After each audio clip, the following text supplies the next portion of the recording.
नमस्कार सभी पेंशन भोगियों का स्वागत है एक बार फिर से हमारे इस YouTube चैनल पर। दोस्तों इस वक्त की आप सभी के लिए बड़ी खबरें आ रही हैं। सरकारी निजी क्षेत्र के कर्मचारियों के लिए यहां पर पेंशन ईपीएस 95 पेंशन 7,500 रुपये करने को लेकर दोस्तों बड़ी खबर आई है। किस तरीके से ईपीएस पेंशन धारकों को 7,500 रुपये की पेंशन वृद्धि का लाभ मिल सकता है, इसके बारे में दोस्तों आज इस वीडियो के अंदर बात की जाएगी। साथ ही यहाँ पर गरीब पेंशन भोगियों को झांसा देने का आरोप श्रम मंत्रालय और वित्त मंत्रालय साथ ही ईपीएफओ पर अब बजट तक का है पेंशन धारकों को इंतजार। जी हाँ दोस्तों, ईपीएस 95 पेंशन भोगियों की न्यूनतम पेंशन 1,000 रुपये प्रति माह मिलती है, जो कि बढ़ाकर 7,500 रुपये प्रति माह करने की मांग की जा रही है। और सरकार यहाँ पर जो है उससे उम्मीद लगा के बैठी है कि यहाँ पर सरकार जो है 7,500 रुपये की पेंशन जो है यहाँ पर बजट 2025-26 के अंदर घोषित कर सकती है। वहीं पेंशन भोगियों के लिए अब होने वाली है मौज, खत्म होगा पेंशन का भेदभाव। 75 साल से मिलेगा 20% पेंशन बढ़ोतरी का लाभ। तो यहाँ पर पेंशन भोगियों के लिए एडिशनल पेंशन बढ़ोतरी को लेकर भी बड़ी खबर निकल कर सामने आ रही है। तो इसके बारे में भी आज इस वीडियो के अंदर संपूर्ण रूप से आप सभी को जानकारी दी जाएगी। यानी कि ईपीएस पेंशन धारकों के लिए आई आज की 3 प्रमुख बड़ी खबरों को इस वीडियो के अंदर जानेंगे। इसलिए आप सभी से निवेदन करते हैं कि दोस्तों आप इस चैनल पर पहली बार आए हैं तो चैनल को सब्सक्राइब करते हैं और वीडियो की जानकारी अगर आपको अच्छी लगे तो इसे लाइक जरूर कर दें। तो चलिए बिना किसी देरी के संपूर्ण पेंशन धारकों से जुड़ी बड़ी खबरों को इस वीडियो के अंदर जान लेते हैं। पहली बड़ी खबर है कि सरकार निजी क्षेत्र के कर्मचारियों के लिए ईपीएस के तहत पेंशन जो है वो 7,500 रुपये तक बढ़ाने पर विचार कर रही है। वर्तमान स्थिति की बात करें तो ईपीएस 95 पेंशन भोगी केवल 1,000 रुपये की पेंशन के साथ जी रहे हैं और जिससे यहाँ पर जो है जीवन यापन की लागत कम हो रही है। और इसमें प्रस्तावित वृद्धि जो है वो पेंशन भोगियों के लिए 7,500 रुपये प्रति माह की मांग हो रही है।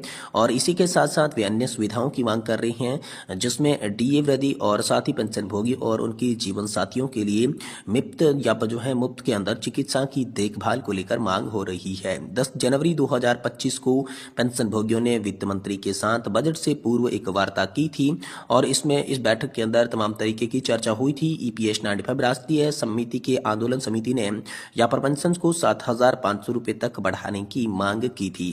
तो इसमें बातचीत चली। ईपीएस 95 आंदोलन समिति के नेतृत्व में न्यूनतम पेंशन को बढ़ाने पर विचार का प्रस्ताव रखा गया और इसी बीच ट्रेड यूनियन ने 5,000 रुपये प्रति माह का प्रस्ताव दिया, जिससे मामूली वृद्धि की सिफारिश की गई थी। तो इसका यहाँ पर एनएसए ने विरोध किया है और 7,500 रुपये की पेंशन को लेकर बात कही गई है। ईपीएस 95 राष्ट्रीय आंदोलन समिति ने उन इलाकों की ओर ध्यान आकर्षित किया जहां पर स्थायी पेंशन प्रणाली में सुधार किया जा सकता है, जबकि सरकार 2014 से ही 1,000 रुपये की न्यूनतम पेंशन की घोषणा कर रही है।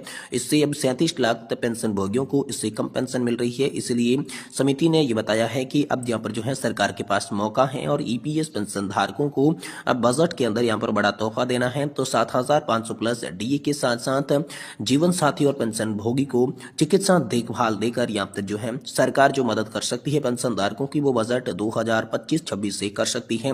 ये बड़ी खबर आप सभी के लिए हाल फिलहाल में निकल कर सामने आ रही है। वहीं पेंशन भोगियों की अब होने वाली है मौज, खत्म होगा भेदभाव। जी हाँ दोस्तों, 75 साल से ही मिलेगा 20% पेंशन बढ़ोतरी का लाभ। एडिशनल पेंशन को लेकर बड़ी खबर आप सभी के लिए आ रही है कि अब जो 80 साल पर 20% पेंशन बढ़ोतरी का लाभ मिलता था, 75 साल पर मिलेगा या फिर नहीं मिलेगा, इसको लेकर आप सभी के लिए ताजा रिपोर्ट आई है।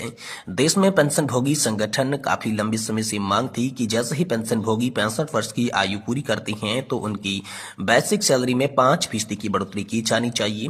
आपको बता दें कि मौजूद नियमों के अनुसार किसी भी पेंशन भोगी की 80 वर्ष की आयु पूरी होने पर उनकी बेसिक पेंशन के अंदर 20% की बढ़ोतरी की जाती है। वही वर्तमान की जो बेसिक पेंशन होती है उसमें 20% की बढ़ोतरी जोड़ी जाती है, उसमें 20% जो बढ़ोतरी जोड़ी जाती है और उसके ऊपर डीए का भुगतान भी किया जाता है। जिसे देखते हुए पेंशन भोगी 20% पेंशन बढ़ोतरी 80 वर्ष की बजाय 75 वर्ष की करने को लेकर मांग कर रही है। सरकार की ओर से अभी तक इसे लागू करने का लेकर आदेश नहीं किया गया है, लेकिन अब पेंशन भोगी के साथ हो रही है इस भेदभाव को खत्म किया जाएगा। 75 वर्ष की आयु से ही 20% पेंशन बढ़ोतरी का फायदा मिलेगा। अगर आप भी एक पेंशन भोगी हैं तो दोस्तों आप सभी के लिए खबर बहुत महत्वपूर्ण है।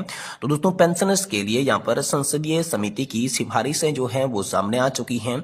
आप सभी को बता दें कि इस मामले पर संसदीय समिति की ओर से सिफारिशें की गई थी कि पेंशन भोगी को पेंशन हर 5 साल में 5% की बढ़ोतरी की जानी चाहिए, जिसकी फायदा उन्हें 65 साल की उम्र से ही मिलना यहाँ पर शुरू हो जाना चाहिए। हालांकि इसे सरकार द्वारा अभी तक लागू नहीं किया गया है। वहीं इस पर मद्रास, गुवाहाटी और दिल्ली हाईकोर्ट भी अपना फैसला दे चुके हैं कि जैसे ही पेंशनभोगी 79 वर्ष की आयु पूरी कर लेते हैं तो 80 साल में जैसे ही प्रवेश करते हैं तो उनकी बेसिक पेंशन के अंदर 20% की बढ़ोतरी की जानी चाहिए। लेकिन केंद्र सरकार इस फैसले को नहीं मानती है और 80 वर्ष पूरी होने के बाद ही पेंशन में बढ़ोतरी का फायदा जो है यहाँ पर दे रही है। वही पेंशन भोगियों के लिए नियम अलग अलग क्यों हैं? तो पेंशन भोगियों के लिए केंद्र सरकार जो है कोर्ट के दिए गए फैसले लागू नहीं कर रही है, जिससे उन्हें मिलने वाला फायदा नहीं मिल पा रहा है। ऐसे में न्यायिक प्रक्रिया से जुड़े पेंशन भोगी जब रिटायर होते हैं तो उनकी आयु 75 वर्ष की होती है, जबकि बेसिक पेंशन 20% की उनकी जो है वो बढ़ोतरी कर दी जाती है।